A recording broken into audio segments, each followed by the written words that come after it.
Welcome everyone, Joe with ECRM at our cough and cold and beauty sessions, and with me is Joe Geier from Nutrition Smart, and today we're going to talk about follow-ups. So at ECRM, I usually say the meetings, we get your foot in the door with the buyers, but really you seal the deal in the follow-up. It's all in the follow-up.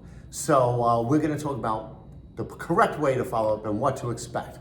So thanks for joining us. Yep. And to kick it off, let's say you just met with a brand, you're interested in finding out more about the products. What happens from that point? Yeah, what I love about ECRM is how organized it is. I'm able to, right after that meeting, make a decision if I'm interested, if I want future consideration, or if it's just not a fit. And there's even a reasoning why it might not be a fit. Okay. So that right off the bat, that's a nice organizational element that ECRM has. Okay. That really helps me when I follow up with them in the weeks after. Okay. Yeah. So then, if it is a fit, right, what do you usually tell them? How do you tell them to follow up with you? As far as timing, the way to follow up, samples. Right. So what I usually like to do is I tell them in the following 2 weeks maybe, send me an email. And what's important in that email is that subject line is so important because sometimes the brand name is not the same as the supplier name. That's a good point. Yeah, and if you catch me right at that subject line that this is the product, I'm more apt to follow up quickly with you. Okay, and I think that's a really important point, the subject line, because that subject line is all he's going to see. Right. But couched within hundreds of other emails. So you really want that subject line to really lay out, we met at this session, this is the product, following up. So this way it triggers, it stands out from that. And usually you like a little bit of time after the session so you can go and kind of sort through things? Correct. So a week to 2 weeks? That's helpful, yeah. Okay, and then what about when it comes to requesting samples?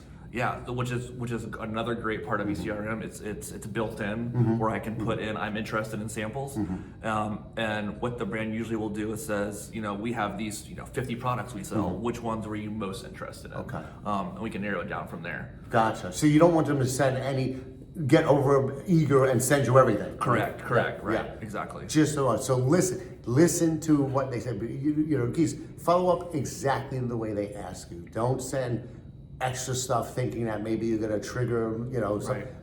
If you ask for A, B, and C, send A, B, and C. Right, and I love LinkedIn, but that's not a follow-up platform for me personally. I like it all in one place. Okay. So email is the best for you. Email is the best for me. Yeah. Okay. I love LinkedIn for other networking. Okay.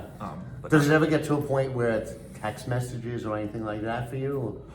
I have some rapport with some people that I keep up with a little more, or that they have so many items that we want to keep up to date and keep in contact quicker. Yep. And then that's the place for that. Gotcha. For sure. Okay. So now what about persistence, right? Because sometimes you're busy, something might get buried, you may miss something, right? You're getting so many emails. What do you recommend, like if they don't hear back from you, how should they proceed? Right. So what I like to do is I'm going to show interest with brands that I want. So I don't want brands to ever feel bad like, oh, am I contacting him too much now? Yeah. You're not, because like you said, sometimes it gets to the bottom of my inbox. Bringing it back to the top is often helpful. Okay. I'm not gonna tell a brand I'm interested when I'm not interested. Gotcha. Okay. So I want to hear back. Okay. So a little nudge now and then could be helpful, as long as it's not every single day. But it's like a couple of weeks go by. Yeah. Hey, just wanted to make sure you got it. But also, you bring up another good point: is that if you're interested, you're interested. But if you're not interested, you're going to let them know. And this is for the buyers out there. I know everybody likes to, make everybody happy. And I know for a fact that some brands, they're like, oh, I had these great meetings, and then nobody gets back to me. I think it's important, if you're not interested, let them off the hook, right? 100%. Yeah. Be honest. And in my experience, the brands actually are really thankful for that. We're like, I can tell this isn't a good fit right now, or it's not a good fit maybe even in the future. But to know that is, I think it's helpful. Yeah, because then the brand is not wasting time chasing something that's not going to happen. They could use that time to chase down buyers that are interested. Exactly. So if you buyers out Exactly. there, yeah, make sure it's okay to say no. If it's not right, you can say, listen, reach out to me in a year.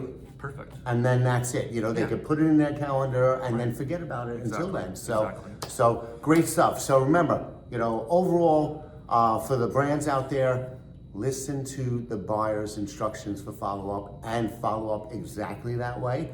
It's okay to be a little, persistent on there. Give them a little nudge, and those subject lines. Those subject lines are important. Be very clear, and and then buyers.